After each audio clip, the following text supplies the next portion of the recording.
Good morning, gang. I was reading something here this morning, Romans chapter 11, and I thought of one of our parents in our church, and I thought of another one. I said, oh, wait, we have a text group for this. So this is Romans chapter 11, and it talks about a branch. It talks about a branch being broken off because of disobedience. Then it talks about another branch because of their obedience being grafted in to that tree, to that olive tree. And I thought about our children who may have been in church for a season and now they're out of church. And my word to you today is continually stand firm on God's word. Pray for them. And my prayer is that they'll be grafted back in. And I get this from Romans chapter 11, verse 21, verse 20, or verse 19.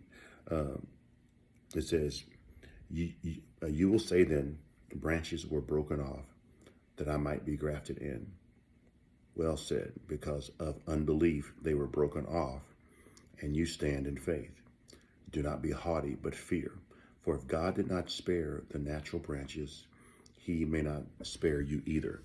Therefore, consider the goodness and severity of God on those who fell. Severity, but towards you, goodness. If you continue in his goodness, otherwise you also will be cut off. And here's a cool thing. And they also, if they do not continue in unbelief, will be grafted in. For God is able to graft them in again.